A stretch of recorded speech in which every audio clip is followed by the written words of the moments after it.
buenos días, bienvenidos al curso de agujeros negros y estrellas de Planck.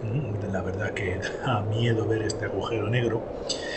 Y en esta lección vamos a hablar, creo que es la lección 21, vamos a comenzar a estudiar otros aspectos de los agujeros negros y en concreto vamos a calcular las órbitas planetarias e incluso órbitas de fotones alrededor de los agujeros negros.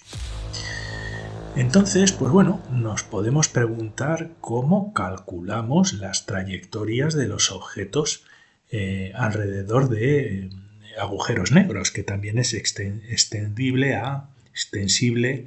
a cálculo de órbitas de masas puntuales, ¿no? Órbitas planetarias. ¿Cómo podemos calcular las órbitas? Y una cosa muy interesante, ¿cuál es la órbita estable más próxima que podemos tener de un planeta a un agujero negro? Yo espero que esta lección os guste y que al final de la misma podáis responder a estas preguntas que a mí particularmente me parecen muy interesantes. Entonces nos planteamos la pregunta de qué estrategia podemos seguir para calcular órbitas, ¿no? Porque estoy convencido de que vosotros que estáis viendo estas lecciones seguramente sabríais calcular sin problemas órbitas planetarias utilizando la física newtoniana. Entonces, ¿qué estrategia podemos seguir, ¿no? Os pregunto, a ver si alguno de vosotros lo sabéis, y aquí está de nuevo el típico sabiendo de nuestras lecciones y nos va a dar la solución. Y la solución no es otra que partir de la solución exacta a la gravitación de una masa puntual, de un agujero negro, si queréis interpretarlo de esta manera, de las ecuaciones de campo de la relatividad general, que es esta de aquí. Es la solución de Schwarzschild que ya hemos descrito en este curso e incluso hemos llegado a derivarla en este curso. Entonces no me voy a detener mucho en explicarlo. Yo lo que sí os aconsejo es que si habéis visto esta lección por primera vez y no sabéis nada de estos temas, os aconsejo visualizar el curso desde el principio. Pero básicamente es una métrica del espacio-tiempo, son distancias cuadráticas entre dos puntos del espacio, que responde a esta fórmula con expresiones cuadráticas de la coordenada temporal, de la coordenada radial que veis aquí, de una coordenada angular polar y de una coordenada angular azimutal. Y esta fórmula de aquí nos da las distancias entre cada par de puntos del espacio generado por una masa puntual, en este caso un agujero negro. Entonces partiremos de esta ecuación que también nos proporciona todas las trayectorias posibles en este tipo de espacio y la vamos a transformar para que nos dé la solución a las trayectorias de un objeto que se mueve en este tipo de espacio. Entonces la pregunta es, ¿cómo vamos a hacer eso? ¿Cómo vamos a transformar esta ecuación del espacio generado por un agujero negro en algo que sea para nosotros fácilmente comprensible? Pues bueno, lo que vamos a hacer, vamos a utilizar las leyes fundamentales de conservación de la física. Lo primero, la ley de conservación de energía, para calcular la energía asociada a una trayectoria en este espacio, porque vamos a imponer una regla de conservación de esta energía. Y también aplicaremos la conservación del momento en este tipo de órbitas para poder dar una solución a este problema. Tengo que decir que os estoy enseñando aquí la solución que se da típicamente en los cursos universitarios, que no es, 100% como a mí me gustaría. Es una especie de shortcut, ¿no? De atajo más sencillo de entender por los estudiantes, y yo creo que lo haré de forma más ortodoxa cuando calculemos las trayectorias de los fotones, que lo haremos mediante este procedimiento que os voy a enseñar hoy, que es más simple y un procedimiento que deberíamos hacer como Dios manda. Bueno, en este caso, de manera simple, podemos resolver estas órbitas de dos posibilidades, de dos maneras fáciles, de dos maneras sencillas. Y la primera es aprovecharnos de la definición del momento canónico conjugado. Si no sabéis qué es esto, os voy a dirigir al curso que tengo de física postnewtoniana, donde hablamos del momento canónico conjugado. En esta lección voy a introducir los conceptos necesarios para que podamos entender por qué utilizamos esta definición. Por otro lado, otra manera muy interesante que yo creo que acabaré desarrollando, no estoy muy convencido, es utilizar unos vectores especiales, unos vectores que están asociados a las simetrías del espacio-tiempo, que se llaman vectores Killing, no porque sean vectores asesinos, sino porque la persona que los desarrolló era Killing, se llamaba Killing, se apellidaba Killing, ¿no? Y utilizando estos vectores podemos obtener pues las expresiones de energía, de momento y de otras cantidades conservadas asociadas a un sistema físico, aprovechando las simetrías que encontremos en ese sistema. Pero por el momento, si no sabéis lo que es el momento canónico conjugado, que es lo que vamos a utilizar en esta lección, os remito a esta lección del curso de física postnewtoniana, donde se explica bien de dónde salen las fórmulas que vamos a utilizar aquí. Pues bueno, vamos a comenzar con las definiciones de momento canónico conjugado, porque seguro que vosotros sabéis que el momento, clásicamente, lo que aprendéis en la escuela secundaria e incluso en la universidad, si no son grados de física o de matemáticas pura, es que el momento es masa por velocidad. Pero en realidad hay una fórmula mucho más general donde calculamos el momento que está asociado a cada una de las coordenadas en este caso el espacio-tiempo, por eso pongo un alfa aquí.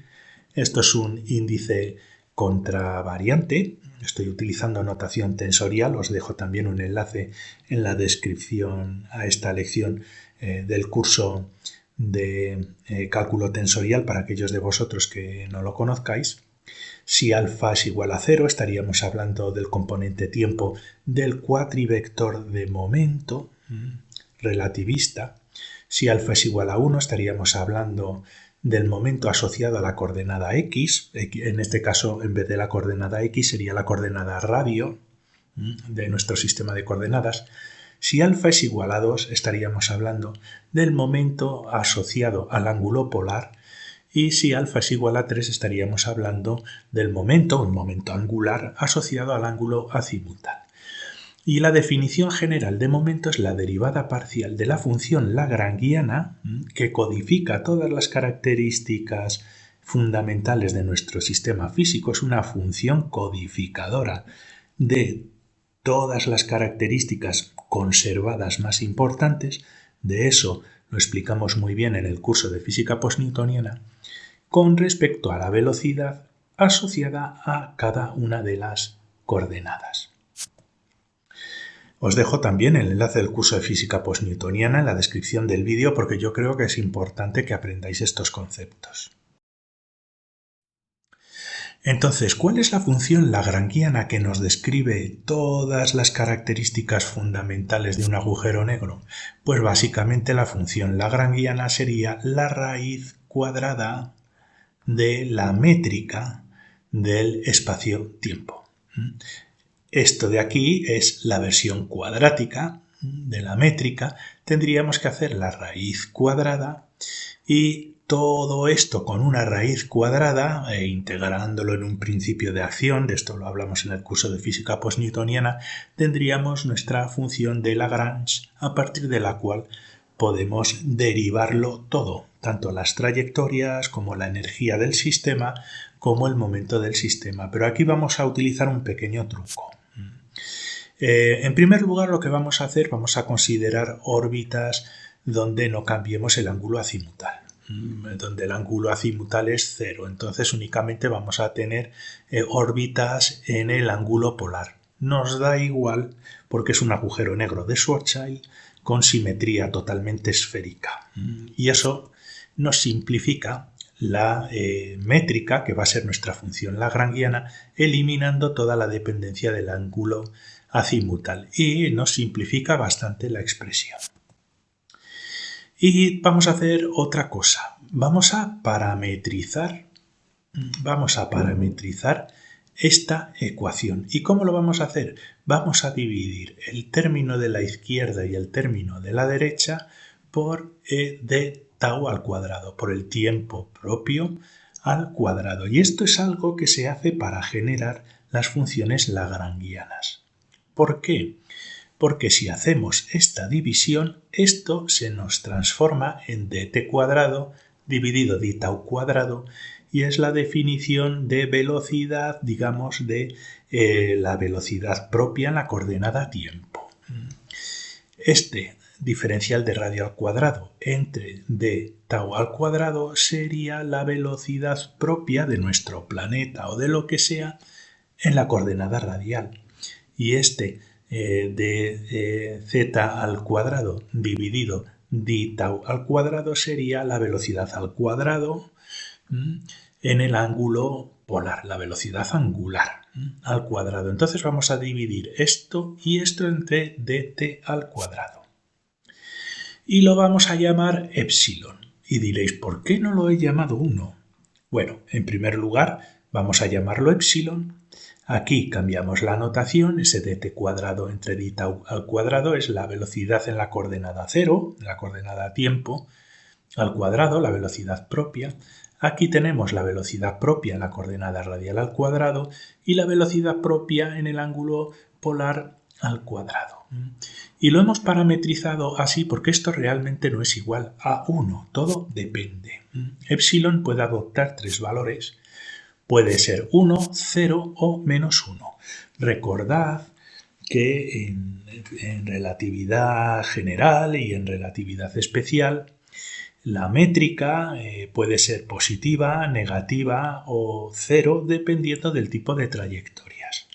Tenemos trayectorias de tipo espacio, tenemos trayectorias de tipo tiempo y tenemos también trayectorias de tipo luz, donde la distancia cuadrática sería 0. Si esto adopta 0, estaríamos hablando de una trayectoria de un fotón. Y dependiendo de si adopta 1 o menos 1, estaríamos hablando de trayectorias normales o de trayectorias taquiónicas. ¿De acuerdo? No nos vamos a complicar la vida, es una manera de parametrizar. Esta es una forma que ya os adelanto, no me gusta, os la doy porque es fácil de comprender, pero no es 100% no me gusta. Ya os enseñaré cómo debería hacerse de verdad. Igual lo hago.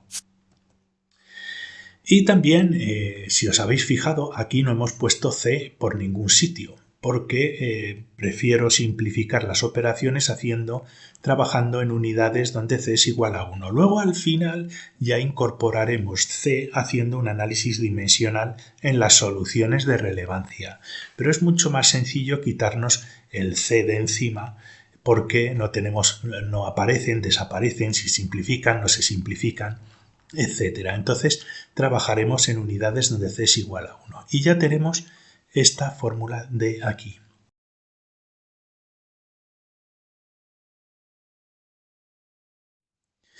Y en coordenadas de Schwarzschild, el momento de una partícula o de un planeta es un cuatrivector con 4 componentes. Tenemos el componente tiempo, el componente radio, el componente polar y el componente azimutal.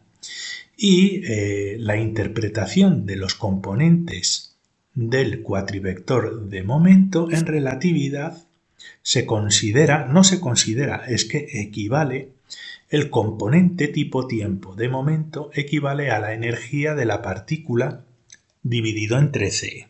Lo que pasa es que aquí estamos trabajando en unidades donde c es igual a 1. Hay que recordar eso, ¿de acuerdo? Pero como estamos trabajando en unidades donde c es igual a 1, pues tenemos e aquí. Este sería el momento en la dirección radial, este sería el momento angular en el ángulo polar y este sería el momento angular en el ángulo azimutal. Entonces ya tenemos una relación entre los diferentes componentes de momento y su interpretación. Y para poder resolver este problema nos vamos a centrar en calcular dos tipos de momento. Ya hemos dicho que no va a variar el momento azimutal, el ángulo azimutal, por lo tanto esto va a ser 0.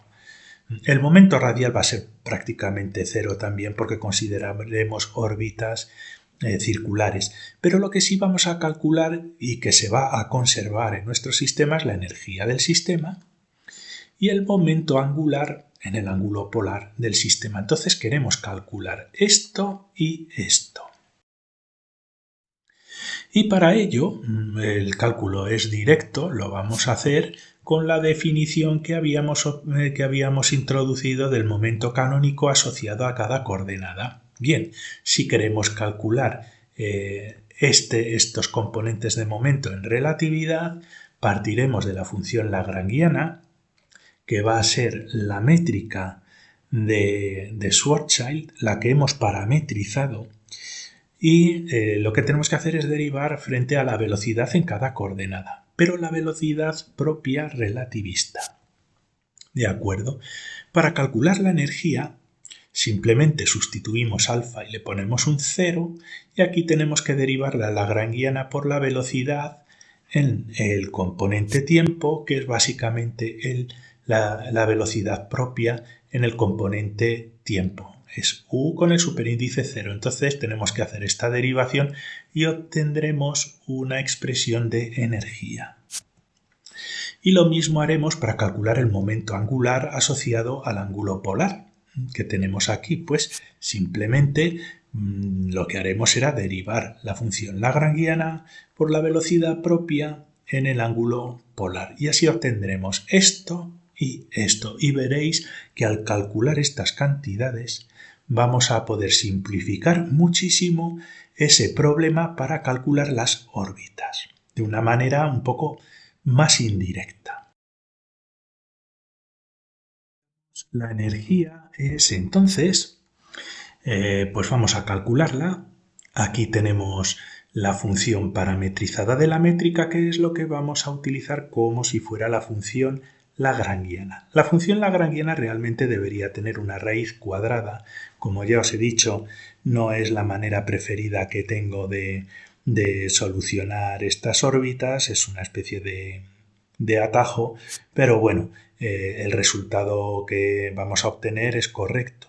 Entonces la energía sería la derivada parcial de toda esta expresión con respecto a la velocidad propia temporal. ¿Veis aquí? Esta función. Y lo que tenemos que hacer es simplemente derivarlo.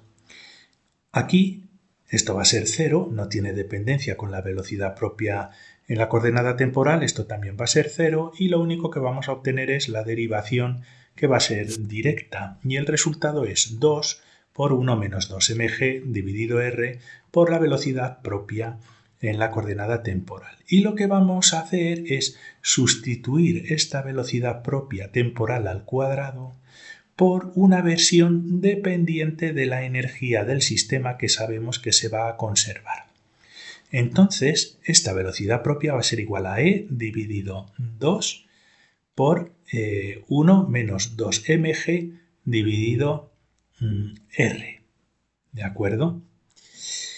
Esto lo tenemos que elevar al cuadrado y sustituirlo aquí. Este 2 de aquí, y esto es lo que realmente no me gusta, se suele razonar que como hemos partido del cuadrado de la lagrangiana, si hubiéramos partido de la raíz cuadrada de la lagrangiana, pues ya no hubiéramos obtenido este 2 de la derivación. Entonces lo que se suele hacer es incorporar esta constante dentro de la expresión de la energía. ¿De acuerdo? Porque se razona, si la energía total del sistema se conserva, la mitad de la energía también. Vale, entonces nos vamos a quitar de encima esta constante y la vamos a incluir dentro de la energía total. Así que nos va a quedar E cuadrado dividido 1 menos 2mg dividido R al cuadrado. Pero como va a estar multiplicado por la misma función, el resultado final nos queda E cuadrado dividido 1 menos 2mg dividido R. Y aquí la magia, el truco está en que hemos quitado esa velocidad propia temporal y la hemos sustituido por un parámetro que en principio se va a conservar. Se va a conservar en nuestra órbita, que sería pues esa E al cuadrado, pero acordaros que no es realmente el cuadrado de la energía porque está dividido también por C cuadrado en este caso. Aquí no estamos trabajando en unidades donde C es igual a 1. Bien, pues ya tenemos esta parte. Vamos a seguir trabajando. Lo que vamos a hacer aquí es simplemente sustituir la función 1, 2mg dividido r por b, por blackening function, porque así es mucho más sencillo para vosotros seguir los pasos que vamos a hacer de las operaciones. Tenemos una b aquí, otra b, la velocidad radial al cuadrado, menos este término que hay aquí.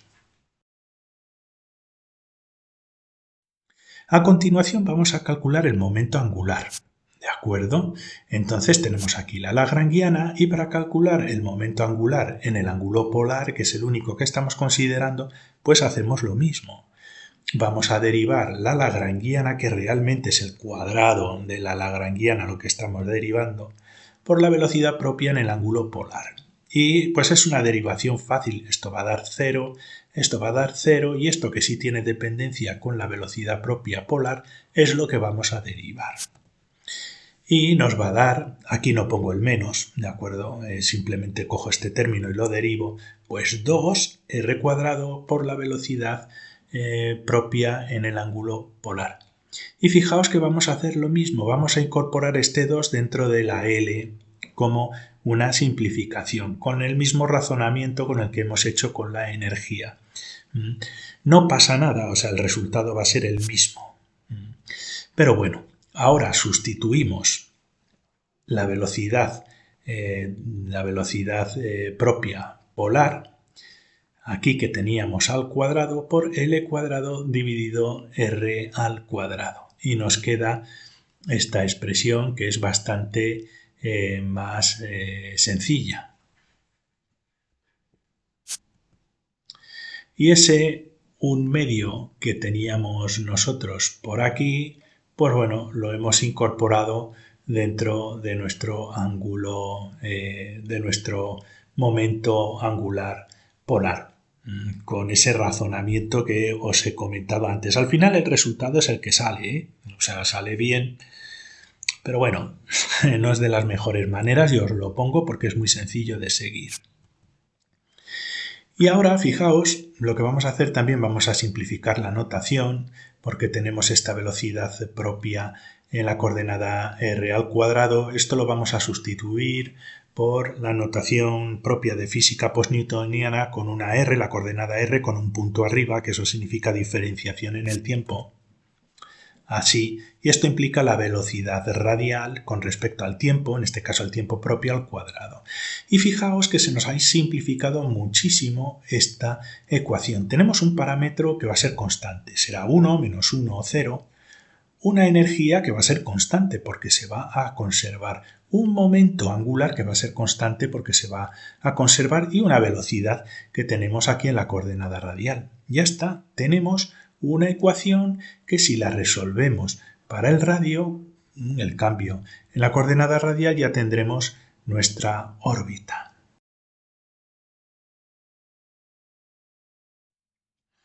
Y ahora vamos a desarrollar esa ecuación de las órbitas, pues lo tenemos así. Y lo que hemos hecho aquí ha sido multiplicar la parte de la izquierda y la derecha por la blackening function, por la b, que es 1 menos todo ese rollo. Y así nos queda un épsilon multiplicando b cuadrado menos la velocidad radial al cuadrado menos b multiplicando l cuadrado y dividido r al cuadrado. Vamos a seguir operando. Vamos a despejar la energía. Pasamos la energía a la izquierda, pasamos el resto de términos a la derecha tenemos aquí la velocidad de nuestro planeta más al cuadrado. Fijaos, es una velocidad cuadrática. Otra cosa que no os he contado es que aquí estamos trabajando con unidades de masa igual a 1, es decir, una masa de prueba. ¿De acuerdo? Por lo tanto, la masa que tenemos en esta energía y la masa que va a estar asociada a esta velocidad radial al cuadrado y a este momento angular al cuadrado es una masa unidad, porque es más fácil de simplificar los resultados.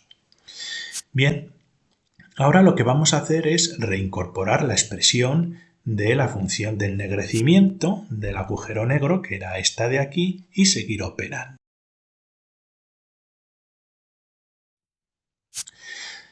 Introducimos la función 1 menos 2mg dividido r, l cuadrado r al cuadrado menos epsilon 1 menos 2mg r. ¿De acuerdo? Tenemos todo esto y ahora lo que vamos a hacer es multiplicar esto por esto, esto por esto, esto por esto y esto por esto y ver qué términos tenemos. Pues tenemos todos estos términos, l cuadrado r cuadrado menos 2gml cuadrado r al cubo menos epsilon más 2gm epsilon r. Podéis hacer las operaciones. Aquí también tengo que recordaros que estamos trabajando en unidades donde c es igual a 1. Creo recordar que c debería estar aquí, un c cuadrado, y aparecer creo que por aquí también.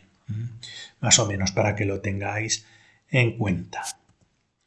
Y ahora lo que vamos a hacer es reunir en el término de la izquierda todo lo que sean constantes. Este menos epsilon es una constante.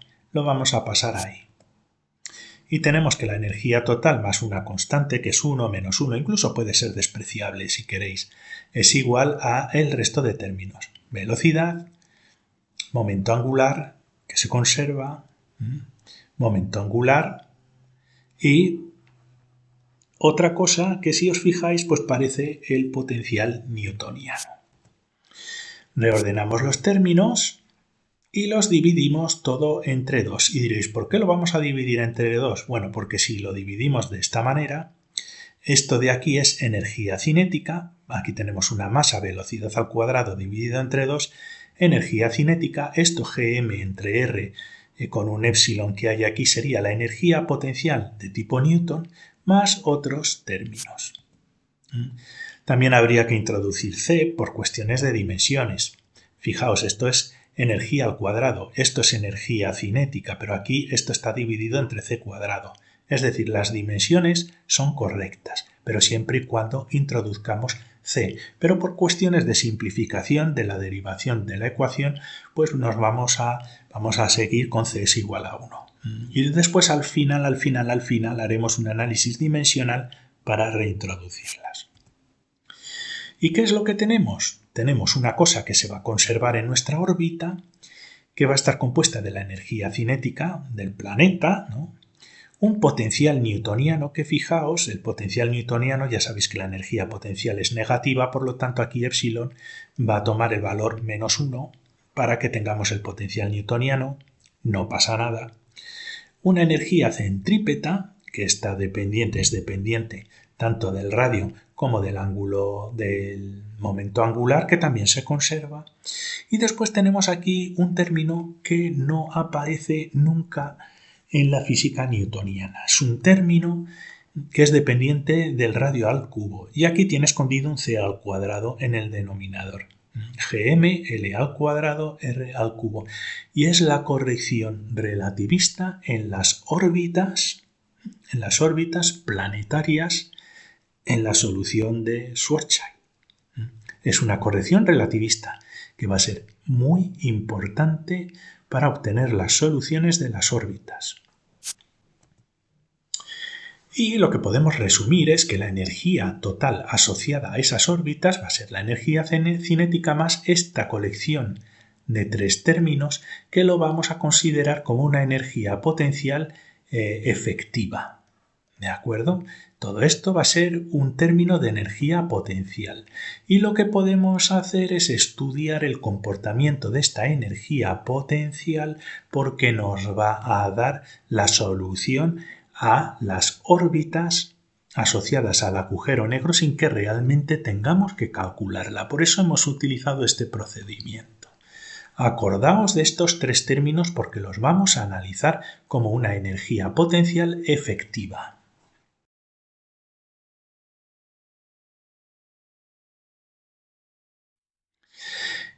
Y la mejor manera, la lección siguiente lo haremos numéricamente, pero la mejor manera para poder solucionar estos problemas pues es graficando la fórmula de energía potencial. Tenemos el potencial efectivo, la distancia radial con respecto a nuestro agujero negro, y si consideramos, aquí ya ponemos un menos con un epsilon igual a -1, este es el potencial efectivo si no introducimos la corrección relativista. Este es el newtoniano, es la energía potencial newtoniana más una energía que está asociada al momento angular del planeta que está girando, porque tiene su energía. Y si hacemos el gráfico, lo que obtenemos es un gráfico de este estilo, ¿de acuerdo? Que se va así, fijaos. Si nos alejamos del planeta, la energía potencial efectiva pues va a ser cero, va a tender a cero. Y si nos vamos acercando al centro, del agujero negro, el potencial, la energía potencial gravitatoria es positiva, por lo tanto de repulsión. Y diréis, ¿qué significa esto? Significa que cuanto más nos acerquemos al centro del agujero negro, la energía asociada al momento angular del planeta va a ser tan alta, porque va a tender a, fijaos, va a tender a más infinito mucho más rápido que esto tiende a menos infinito. Esto hace que suba tanto la energía potencial que impide que el objeto colisione con el centro del agujero negro. Impide. Si habéis metido las ecuaciones de Newton en un programa de ordenador y habéis simulado las órbitas, que yo solo hice cuando era un adolescente en mi MSX, y me quedé sorprendidísimo porque no era capaz nunca de hacer que el planeta colisionara con el planeta orbitando colisionara con el planeta que estaba generando el campo potencial gravitatorio. ¿Por qué? Porque siempre tienen, al ser un punto, siempre tienen un momento angular que va a tender al infinito. ¿Y qué significa esto? Que si tenemos un planeta, independientemente de la velocidad con la que esté girando, etcétera, etcétera, siempre va a adoptar aquí un punto, un radio orbital totalmente estable. El planeta no se va a poder escapar. No va a poder ir hacia el centro del agujero negro porque si intenta escaparse baja. Otra vez va a la zona donde tenemos un mínimo de energía potencial. Si intenta escaparse de la órbita de la influencia del agujero negro, pues tampoco puede porque intenta escaparse y vuelve otra vez a su radio orbital. Esto de aquí es un mínimo de energía potencial, y nuestro planeta puede permanecer en esta órbita para siempre, totalmente estable. Y todo esto con el potencial newtoniano. Y pues esto es lo que sucede a un planeta que está orbitando con Newton alrededor del agujero negro. Da igual lo cerca que esté, da igual lo lejos que esté, jamás va a poder colisionar con el agujero negro, con ese puntito que hay aquí si utilizamos la física newtoniana. Pero no estamos utilizando la física newtoniana. Adoptaría una posición radial que vamos a llamar R radio orbital, que está ahí. El término relativista incluye algo más. Aparte de incluir un radio de Schwarzschild, en la solución tenemos el potencial efectivo con la distancia radial y al incorporar este término que hay aquí negativo con un R al cubo, fijaos lo que sucede.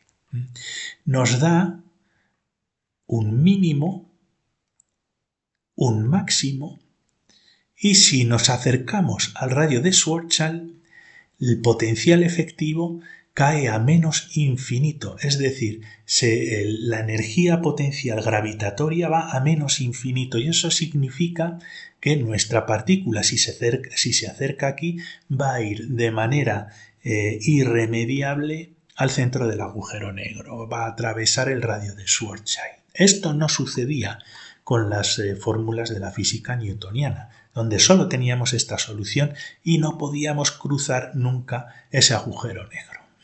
Aquí sí, aquí corremos el peligro de que nuestro planeta sí que caiga al agujero negro porque hay un potencial muy negativo de energía al aproximarse al radio de Schwarzschild. ¿Veis? Y todo por esta corrección relativista que tenemos aquí. Pero nos damos cuenta de que hay dos posiciones donde tenemos una cierta estabilidad en energía. Tenemos una zona mínima de energía que vamos a llamar R+ en esta distancia, donde aquí nuestro planeta pues, puede orbitar alrededor del agujero negro o de otro planeta pues, sin ningún tipo de temor. ¿Por qué? Porque es una zona totalmente estable. Si se mueve hacia la izquierda, vuelve a adoptar la distancia correcta. Si se mueve a la derecha, vuelve a adoptar la distancia correcta. Pero aquí, y vamos a llamar R-, aquí, más cerca del agujero negro, el planeta puede adoptar otra órbita donde hay un máximo de energía, ¿vale? Pero si el planeta se queda justo aquí, podría orbitar alrededor del agujero negro para siempre, pero si se va un poquito hacia la izquierda, se cae irremediablemente dentro del agujero negro. Y si se va un poquito hacia la derecha, lo que hace es alejarse del agujero negro y adoptar una órbita estable un poco más alejado del agujero negro. ¿De acuerdo? Esto es una órbita estable, esto es una órbita inestable. Inestable porque aunque aquí la derivada de la energía potencial con respecto a la distancia radial es 0, porque es un máximo, si nos desplazamos un poquito aquí se nos va y si nos vamos por aquí pues adopta la distancia radial estable. Y orbitando con Einstein pues podemos tener una órbita cercana al agujero negro inestable que pues puede girar alrededor, pero si se va un poquito, se acerca un poquito al agujero negro, lo que sucede es que va a ir cayendo irremediablemente al agujero negro. Y esta distancia que hay desde el agujero negro hasta esta órbita, pues la vamos a llamar R-. Entonces se nos puede caer ahí.